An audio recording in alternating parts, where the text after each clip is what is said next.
I really feel as if I should have a guitar.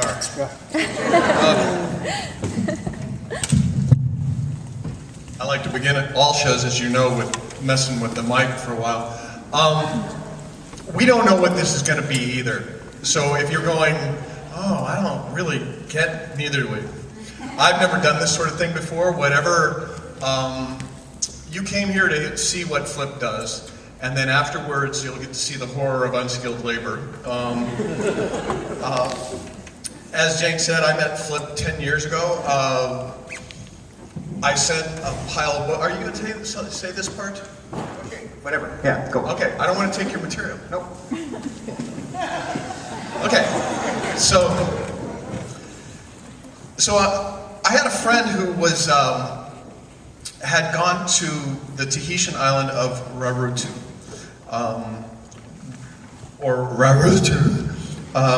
which I refer to as the Scooby Island, and he had gotten in the water with humpback whales, and we were having lunch with him, and he said, "You should do this. It's the most amazing thing. It changed my life. It would change your life. You should do it." And I said, "Okay, I'll write a book about that." And he said, "Well, I know this guy named Randy Wells, who's a marine mammal biologist, and I worked with him, and in Florida, you should hook up with him." And I said, "Okay." So I sent a bunch of my books to Randy Wells, and I said, "Hey, look at all these books I wrote. I want to do a book about humpback whales." And Randy said, "I don't work on humpback whales. You probably want to talk to Jim Darling. Thanks for the books."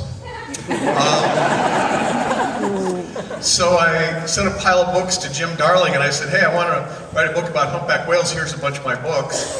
And he said, "Well, come on over to Hawaii, and you can watch us do what we do." And so I did, and I met Flip. And beyond that, there's not much for me to say.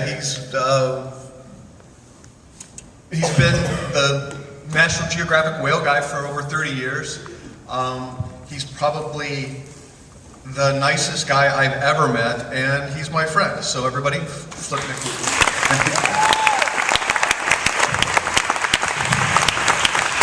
I should tell you that on the other end, I was with Jim, and we heard that somebody that Randy Wells knew wanted to come work with us. We get a lot of people want to come from with whales. And Chris sent a book so we'd know he was for real. But the book was Island of the Sequin Love Nut. It didn't really help. Jim was sure that we'd take out Chris for one day and be done with the whole thing, and that was a decade ago, so things have changed. I'm going to have a book that is about the years mostly before I knew Chris, but I'm going to lead up and try and throw in some things to tie them together very loosely.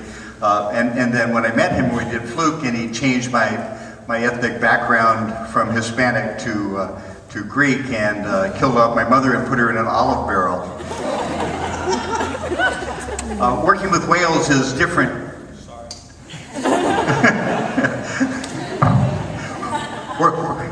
She's here tonight. You look great.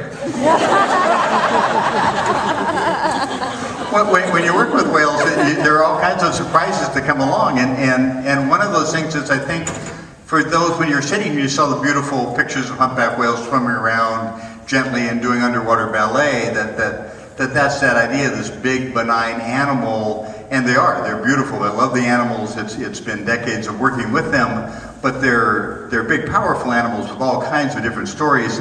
This is an Amazon river dolphin that I reached out in friendship to, and he bit me. Whales were monsters. I mean, when the Alexander the Great was coming across the Mediterranean, they thought there were fire-breathing dragons with the smoke coming up. And as a kid in San Diego, you watched down after Easter Sunday, you went to Point Loma and looked out and you went whale watching. Whale watching were just puffs of smoke in the distance. And I think if you go whale watching here, you go to the Farallones, wherever you're going to go, that idea that you really don't know much about whales because they live underwater. So if they come out of the water, it's much, much better for you. And especially today, the cameras, and you can see things so much better, that there's like this little yearling, you really get the feeling of that there's something coming back from that eye as you look at them. And the closer you get to them, the more you see. I should say all this stuff is shot under federal permits where we're very close to the animals. Sometimes so close that you've got an animal that's done nothing for 6 hours and all of a sudden it explodes out of the water and you shoot a picture, then cover your camera real quick because it's going to get very, very wet. This is an animal, we thought the tail was coming out. This is one of the little research boats and the whole animal explodes instead. And this is one of the first digital pictures. This is Jason Sturgis, the guy with the video camera in the foreground. He shot all the video that was showing before we started this evening. And it was really cool. This is a yearling, it's jumping over and over again, and Jason knows when it's coming, so he's hooting through the snorkel, so I know when the animal is coming on up. And it's digital photography. So he came back and I could show him the picture. We could go up to the other guys in the other boats and show them the picture. We'd stop in the harbor and show the characters there, the picture. And it was all fine until we showed Jason's mother, Judy. Her question, of course, was, do whales always jump away from you? Here's his point of view.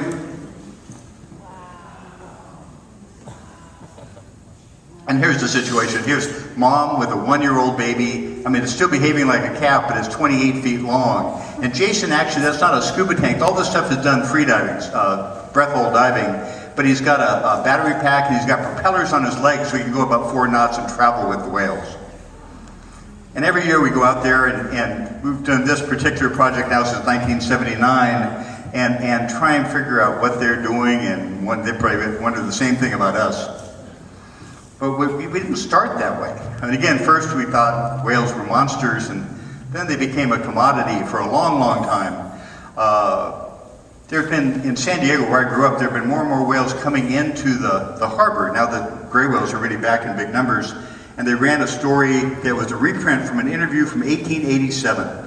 And it was talking about how many whales were in the South Bay of San Diego, and you could apply that here too, probably, in the 1840s. There were so many you couldn't safely take a small boat across an opening without fear of being overturned. And the guy doing the interview was Philip Crossway.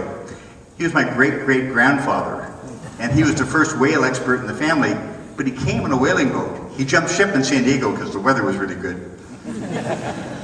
1899, National Geographic did its first story about whales. It was how long may whales carry a harpoon. It wasn't until 1940 when Remington Kellogg did a great big story, 50 pages about whales and dolphins. And all the illustrations were paintings. You couldn't dream that you'd be able to photograph whales in sight, especially underwater. In 1948, I started my photographic career. I was a male model. I grew, it went away. But the biggest thing that happened to me was January 11th, 1963, my father rode a whale. We had a small dive shop in San Diego, the diving locker. He was out with a few friends. He had inherited a still camera and a movie camera and was still trying to learn how to use them. They were out going to go dive for lobsters, and we saw a whale. And whales, again, were usually puffs of smoke in the distance, but this whale wasn't moving. So they went up to it, they jumped in the water. They saw that it wasn't a gray whale, it was actually a Brutus whale, this beautiful rorqual whale. And they, this was before Save the Whales. It was a big, powerful, maybe dangerous animal. They didn't know if there'd be sharks around it, and it was caught. There was an anchor line to a gill net around its tail, so it wasn't going anywhere. So my father, being a small businessman, figured there was a photographic opportunity for advertising. He sat on the back of the whale and had his picture taken. We took it to the local paper, the San Diego Union. It ran in the paper, it ran across the country. And that should have been the end of it, but he had 16mm film. So he could show the film too, and there was a young host of a variety show after the late news, a very young Regis Philbin, who had a moment to look at the film and then sent the film from that night off to New York. And there was a TV show, a celebrity game show called To Tell the Truth. My dad came back to New York, he was the guy telling the truth, and that got us connected to National Geographic, because Bates Littlehales, the underwater guy for National Geographic, was just starting to think maybe we could look at whales in the wild. And he wanted to find a whale expert. My dad was a whale expert, he'd seen one. By 1966, humpbacks were protected and a bunch of the other big whales. We were changing our attitudes very quickly, and my dad, with Bill Kurtzinger and Roger Payne, did the first wild whale story for National Geographic. That was 1972, not that long ago. He became a whale expert. He especially did films, and they were one of the classics in 1978 with Gentle Giants of the Pacific, And one of the lines in there is whales drifting through the blue abyss, filtering seawater, eating microscopic plankton and living lives better than our own. And all of that stuff is really nice, but it's a small part of what whales are. By 1979, we did the first IMAX film on whales, and they brought him to Hawaii to do humpback whales. He'd been there a few times. They hired me to come along and do production stills. I was just trying to get my feet on the ground as a photographer for National Geographic. And this is the first picture I shot with the Darn. That's my dad with the IMAX camera. It's a 300-pound camera. And the joke of the day was that he got the job because he could reach the handles. The population of humpback whales in the North Pacific was less than 2,000. They were really endangered in 1979.